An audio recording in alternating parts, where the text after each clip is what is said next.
By the time I pulled into her parents' driveway, Mia had gone quiet. Not fully asleep.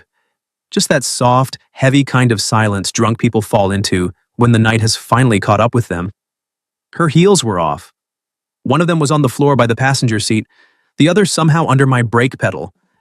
Her head rested against the window, and every few seconds she frowned in her sleep, like, even unconscious, she was still annoyed at herself. "Rough night?" I muttered, mostly to fill the silence. She didn't answer. A few hours earlier, she'd been laughing too hard at things that weren't funny and insisting she was completely fine, which is how Mia always announced she was absolutely not fine. The whole mess had started at her friend Rachel's engagement party. Technically, Mia hadn't asked me to be her date. She'd asked me to come save her from making small talk with finance bros and married women who ask invasive questions. I told her that sounded less like a party and more like a psychological test. She said, "Exactly, so wear a nice shirt." That was us. I'm Nate Holloway, and Mia Bennett had been one of my closest friends for almost 6 years. We met at a bookstore cafe when she stole the last open outlet for her laptop, looked me dead in the eye, and said, "I saw it first emotionally." I should have found her exhausting. Instead, I bought her coffee. That was the beginning. Since then, she'd become the person I called when my day went bad, when something funny happened, when I needed help moving a couch, when I wanted someone to tell me if I was overreacting or not reacting enough. She knew how I took my coffee, which movies I pretended not to cry during, and exactly how to talk me out of bad decisions in under 30 seconds. I knew her in all the small ways that matter too. When she was irritated, she tucked her hair behind her ear too hard. When she was lying, she over-explained. When she was hurt, she smiled more, not less. And tonight, she'd been smiling all evening. Because tonight had gone badly. Not at first. She looked beautiful when I picked her up. Dark green dress, gold earrings, soft curls, the kind of look that made me have to reset my face before she reached the car. But an hour into the party, some guy named Trevor showed up. Trevor was apparently the kind of man people described as promising because no one could honestly call him good. Tall, polished, expensive watch, handshake like he thought mirrors were a personality trait. Mia had mentioned him twice before, casually, which with her usually meant not casually at all. Then he arrived with another woman. Not a cousin, not a coworker, not some harmless misunderstanding. He arrived with a woman in a silver dress and introduced her with the kind of smug ease that told me he'd known exactly what he was doing. Mia laughed it off in front of everyone, then accepted a second drink, then a third. By the time we left, she was still upright, but only because I was walking half a step too close and pretending not to. I got out, came around the car, and opened her door. "Mia," I said softly. Her eyes opened halfway. "Did we win?" "There was no competition."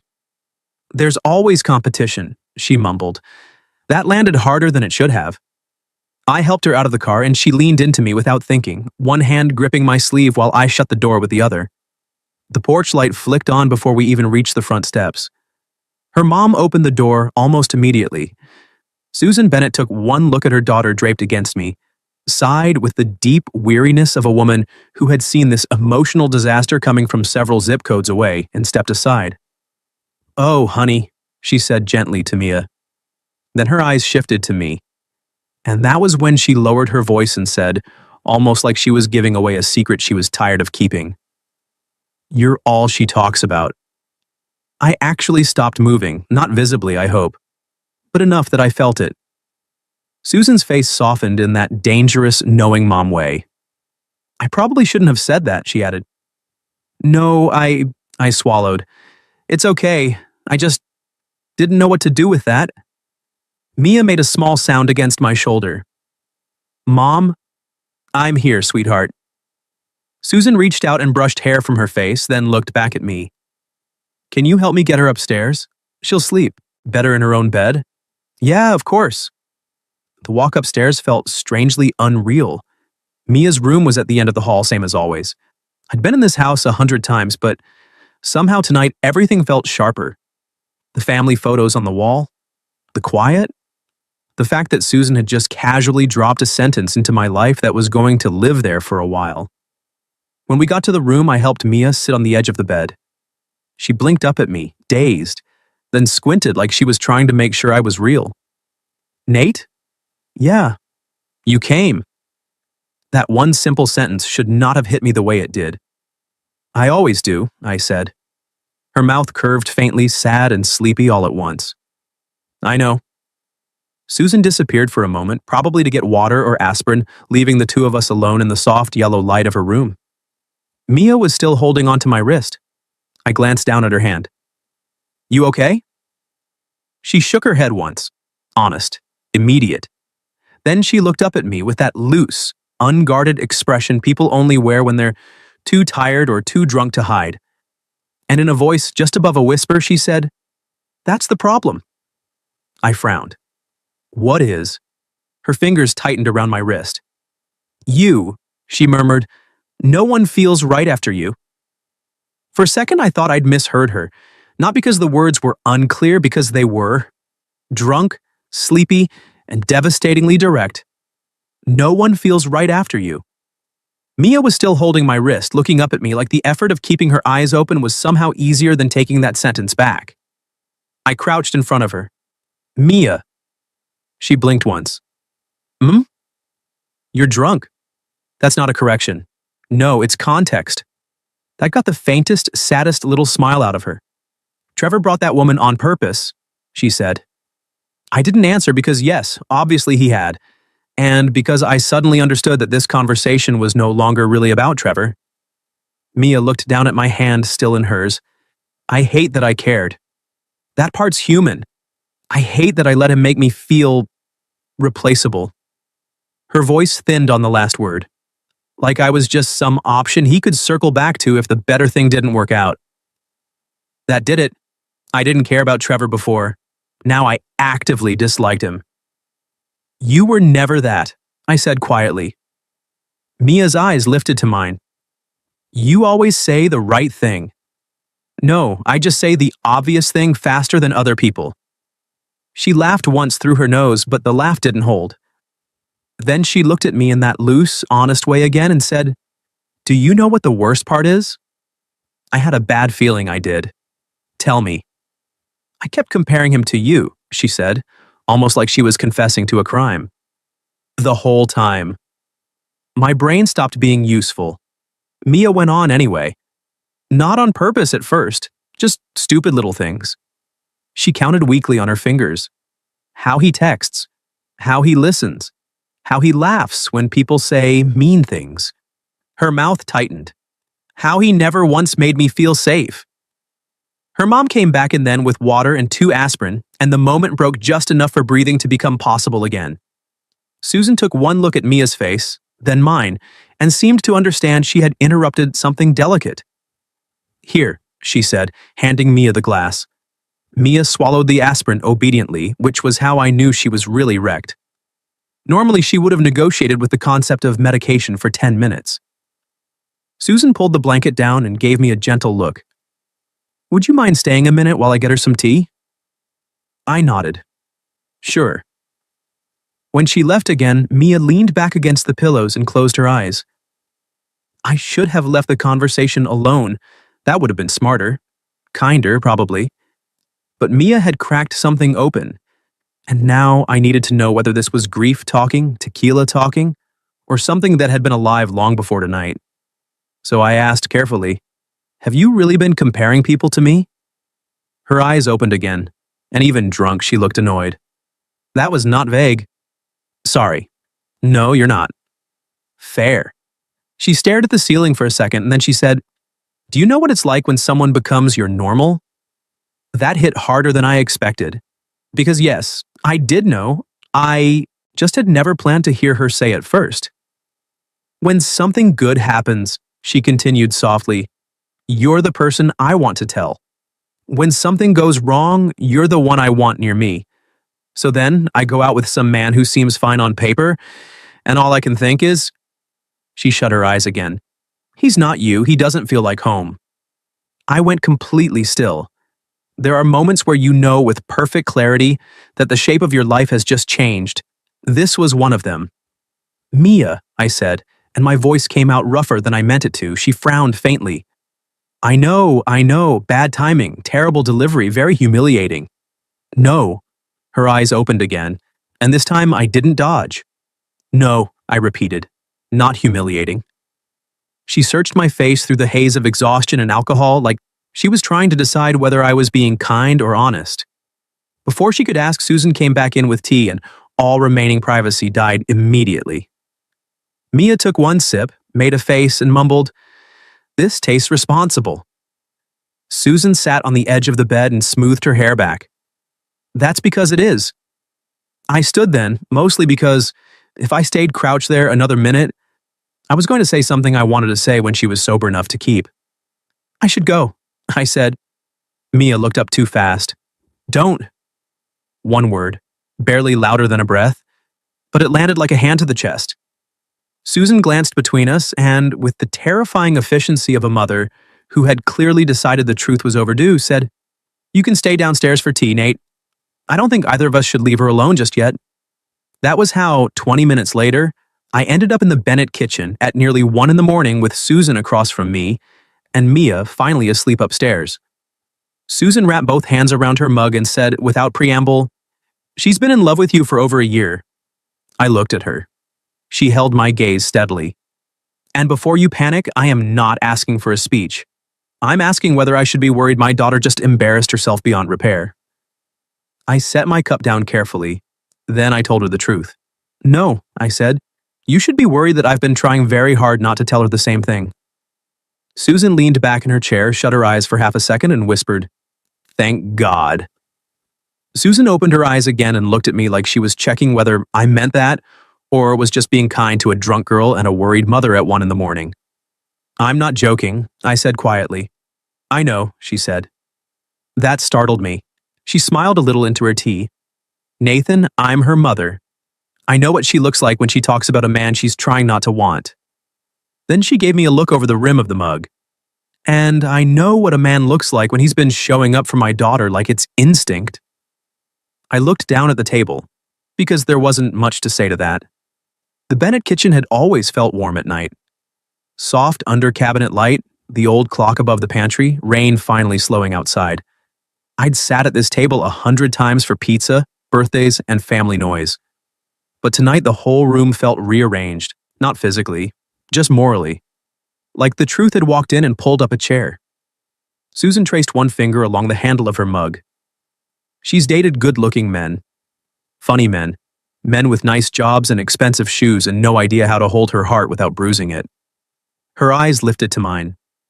And after every single one, she'd come home and say some version of the same thing. I didn't breathe. She'd say, "I know it's not fair, but he's not Nate." That one stayed in the room. I leaned back slowly. "You're making this very hard to survive gracefully." Susan smiled. "Good." That got a laugh out of me, short and helpless. Then she got more serious. "I'm only saying this because I know my daughter. Tomorrow she's going to wake up, remember enough to be horrified, and try to bury herself under 10 layers of charm and denial." She set her mug down. "If you don't mean this, let her do that. If you do mean it..." She held my gaze. "Don't leave her alone with the worst version of what she said tonight." That landed hard, because I could already picture it. Mia waking up with a pounding head, and fragments of memory. The aspirin, my wrist in her hand, her saying no one feels right after you. Then panic, then deflection. Then that smile she used when she wanted to survive something without admitting it hurt. I stood too fast. Susan's brow lifted. "Where are you going?" "Upstairs."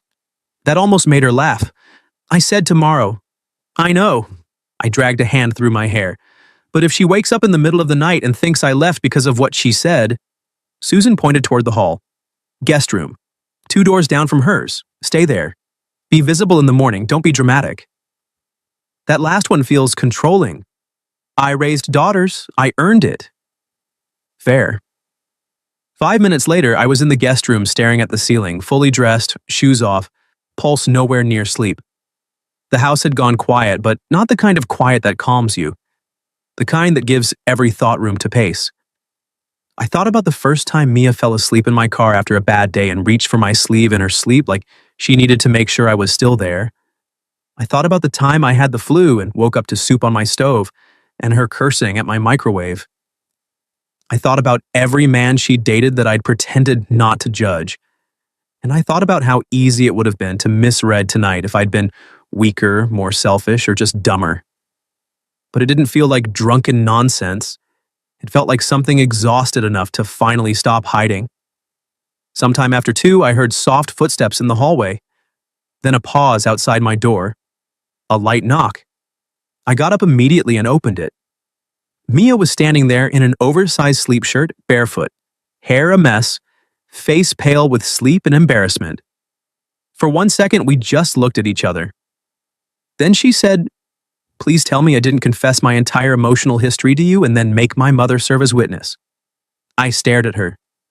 She closed her eyes. "Oh God, I did." "Mia, no, let me die with some structure." She pressed one hand to her forehead. "I remember pieces. Trevor, the car. You carrying me upstairs. Then I remember saying something I absolutely cannot have said out loud unless the universe has become deeply vindictive.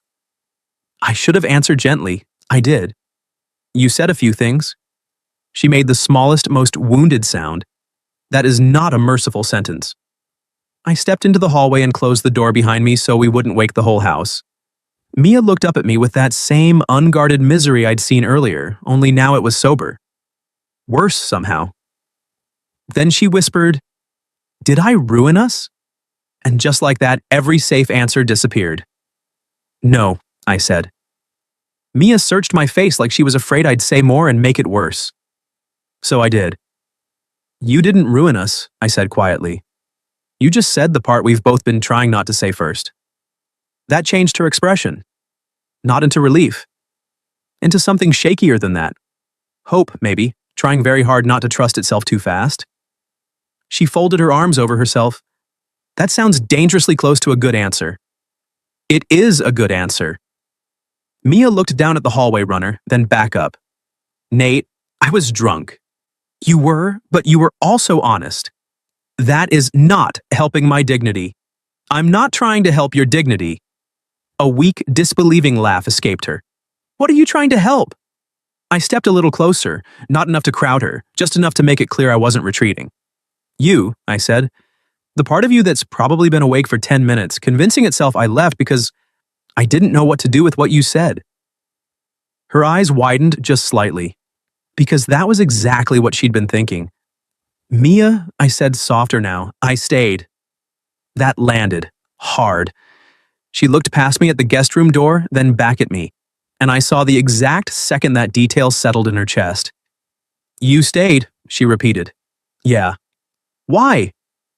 There are questions that deserve elegant answers. That one deserved the truth. Because I knew you'd wake up and make this smaller than it is if nobody stopped you. She stared at me for one long second. Then she whispered, "That is a very rude way to know me so well." "I've had practice." That got the smallest smile out of her. Good. The room needed one. But it faded quickly because the real thing was still waiting between us. Mia took a breath. "So, when I said nobody feels right after you, I know. No, I need to finish before I lose the nerve sober too." She swallowed once. "I meant it. Not because Trevor was awful. He was awful, but that's not the point. The point is every time I try to build something with someone else, sooner or later I realize I'm measuring it against the way I already feel with you." Her voice dropped. "And that feels unfair to everyone involved." I held her gaze, then I said, "It's not unfair if the reason is that you've been choosing around the truth." Her breath caught. "You make that sound very simple." "It isn't simple," I said. "It's just clear." The house was completely quiet now. No footsteps, no pipes, no TV downstairs. Just us in the hall with everything finally stripped down to what it had been all along. Mia looked at me in that dangerous, open way people do when they've stopped trying to look okay and started trying to be understood. "Then tell me something clear," she said. So I did. "I think I've been in love with you long enough that it started feeling normal," I said. "And because it felt normal, I kept pretending it wasn't a problem. Then you'd date somebody and I'd tell myself I was being mature by staying quiet. Then I'd hate every second of it and call that maturity too." Mia laughed once through her nose, eyes bright now. That is such an embarrassingly male strategy. Thank you. No, really, it's terrible. I know. She took one step toward me. So what happens now? I could have kissed her right then. I wanted to. But I wanted one thing more than that. For neither of us to wake up tomorrow wondering if the whole thing had only belonged to a bad party and a worse man. So I said, "Now I ask you out properly." That stopped her. Properly? Yes. Tomorrow night. Dinner. On purpose. No engagement party fallout. No tequila. No Trevor. No mother witnesses unless absolutely necessary. Her mouth softened into a real smile then, the kind I'd been in trouble over for years. That, she said quietly, is annoyingly perfect. I've had 6 years to prepare. You really should have moved faster. Strong note, taking it. Then she reached for my hand. Not dramatically, not by accident. Just Mia, finally deciding not to hide the motion. I laced my fingers through hers, and for one suspended second the whole night seemed to exhale. Tomorrow night, she said. Tomorrow night. She looked at our hands, then back at me. You know my mother is going to be unbearable. Your mother has already earned that right. She really has. That got us both laughing softly enough not to wake the house. Then Mia rose on her toes and kissed my cheek. Just once. Warm, quick, terrifyingly sweet. And because apparently she enjoyed keeping me unstable, she whispered, "That was the sober preview," before slipping back toward her room. I stood in that hallway for a full minute after she disappeared. The next evening, I picked her up at 7. No dress drama, no crying in parked cars, no emergency truth serum. Just Mia opening the door in jeans and a cream sweater, looking nervous and happy at the same time, which somehow affected me more than the green dress ever had. Her mother, of course, answered first. Susan took one look at me, one look at Mia behind her, and said, "Oh, good. The adults finally arrived." Mia groaned. "Mom." Susan kissed her cheek, looked at me, and added, "Bring her back smiling." "I'll do my best." "Do better than your best," she said, and walked away before either of us could recover. Dinner was easy in the most dangerous way. Not because something new had appeared, because everything that had always been there finally had the right name. A month later, she still stole my fries. I still drove her home. The only real difference was that now, when she reached for my hand in the car or leaned into me on her parents' couch, neither of us had to pretend it was an accident. And yes, her mother remained unbearable. What would you have done if you dropped your drunk best friend home, and her mom quietly told you, "You're all she talks about"? And have you ever gone through something like that with someone you cared about for way too long before either of you finally said it? Tell me your story in the comments. If you like this one, leave a like, subscribe, and I'll see you in the next video.